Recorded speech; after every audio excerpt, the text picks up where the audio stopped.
سلطنت نورائے اپنی خوبصورتی اور سکون کے لیے مشہور تھی۔ وہاں کے لوگ نرم مزاج اور مہربان تھے۔ گلیوں میں باہر کے پھولوں کی خوشبو بسی رہتی اور شام کے وقت آسمان نیلے اور سنہری رنگوں میں ڈوب جاتا۔ محل پہاڑ کی چوٹی پر شان سے کھڑا رہتا، مگر اس کے نیچے بسے شہر میں زندگی سادگی اور محنت کے رنگوں سے سانس لیتی تھی۔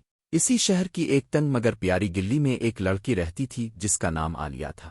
اس کا گھر چھوٹا مگر دل بہت بڑا تھا۔ کھڑکی کے قریب رکھا پرانا مٹی کا میز، دیوار پر چند تصویریں اور ایک پرانا سا فانوس، یہی اس کی دنیا تھی۔ عالیہ اپنی ماں کے بعد اکیلی رہ گئی تھی، مگر اس کے چہرے پر ہمیشہ امید کی روشنی جھلکتی تھی۔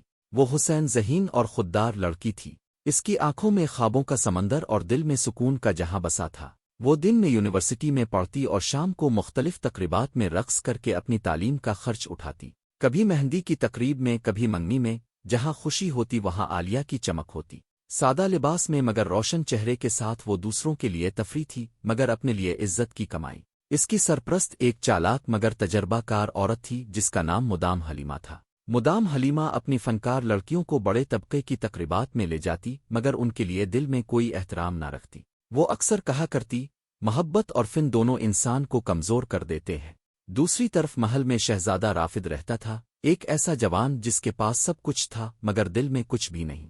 محل کی شان و شوکت، لوگوں کی تعریفیں، تخت کی ذمہ داریاں، سب اس کے لیے بوجھ بن چکی تھیں۔ وہ اکثر محل کی بالکنی سے نیچے شہر کو دیکھتا اور سوچتا کہ اصل زندگی تو وہاں ہے، ان گلیوں میں جو سانس لیتی ہے، نہ کہ محل کی دیواروں میں۔ اس کے دل کو کسی سچائی، کسی سادگی، کسی بیریا احساس کی تلاش تھی۔ ایک دن بادشاہ کے قریبی دوست کے بیٹے کی شادی تھی۔ پورے شہر میں جشن تھا۔ تقریب کے لیے مدام حلیمہ کا گروپ بلایا گیا۔ وہ سب اپنے بہترین لباس اور ساز و سامان کے ساتھ محل پہنچیں۔ حال روشنیوں سے جگمگا رہا تھا۔ جب عالیہ نے اسٹیج پر قدم رکھا تو فضا میں جیسے خاموشی چھا گئی۔ اس کے ہر انداز میں نرمی، ہر مسکراہٹ میں وقار تھا۔ شہزادہ رافد جو ایک کونے میں بیزاری سے بیٹھا تھا، پہلی ہی نظر میں جیسے رک گیا۔ وقت تھم گیا۔ محل، تاج، دنیا سب ماند پڑ گئے۔ اسے لگا کہ یہ وہی لمحہ ہے جس کی تلاش میں وہ برسوں سے تھا۔ محفل ختم ہوئی تو رافد فوراً عالیہ کو ڈھونڈنے نکلا، مگر جب وہ اس حصے میں پہنچا جہاں وہ سب تھی، تب تک وہ جا چکی تھی۔ بس اس کے قدموں کی چاپ، خوشبو اور روشنی کا عکس یاد بن کر رہ گیا۔ اس رات شہزادہ سو نہ سکا۔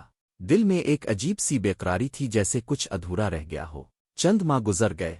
پھر ایک دن یونیورسٹی کی گریجویشن تقریب تھی۔ مہمان خصوصی کے طور پر شہزادہ رافد مدعو تھا۔ جب سٹیج پر میڈل دینے کی باری آئی تو حال میں خاموشی چھا گئی۔ سٹیج پر وہی چہرہ نمودار ہوا، عالیہ، پراعتماد مگر سادہ لباس میں، چہرے پر سکون اور نگاہوں میں روشنی۔ رافد کے ہاتھ لرز گئے جب اس نے میڈل دیا۔ چند لمحوں کے لیے دونوں کی نظریں ملیں اور وقت پھر رک گیا۔ تقریب کے بعد رافد نے ملاقات کی خواہش کی۔ دونوں دریا کنارے چہل قدمی کرنے لگے۔ درختوں کے سائے ٹھنڈی ہوا اور شام کی روشنی میں ان کے درمیان ایک خاموشی تھی جو لفظوں سے زیادہ معنی رکھتی تھی۔ رافد نے آہستہ سے کہا، میں نے تمہیں پہلی بار اس رات دیکھا تھا، تمہارے انداز میں سچائی تھی۔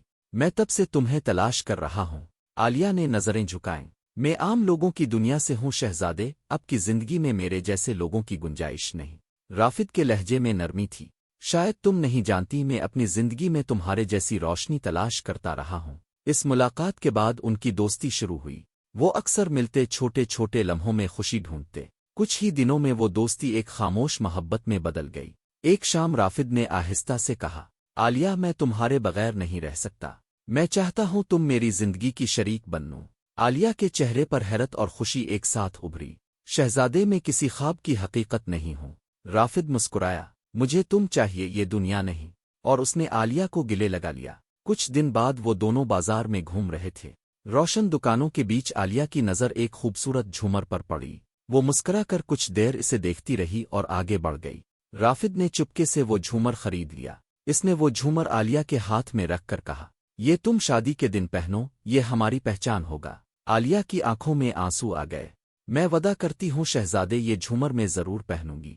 جب رافد نے محل میں شادی کی بات کی تو ملکہ زلیخا کا چہرہ سخت ہو گیا۔ ایک رقاصہ، تمہیں ہوش ہے؟ تم کیا کہہ رہے ہو؟ یہ ہمارے خاندان کے وقار کے خلاف ہے۔ مگر رافد کے لہجے میں نرمی مگر مضبوطی تھی۔ اگر محبت غلط ہے تو میں یہ غلطی کرنے کو تیار ہوں۔ ملکہ نے خاموشی سے رضامندی ظاہر کی، مگر دل میں فیصلہ کر لیا کہ یہ شادی نہیں ہونے دے گی۔ شادی کا دن آیا۔ محل سجا ہوا تھا، روشنیوں سے جگمگا رہا تھا۔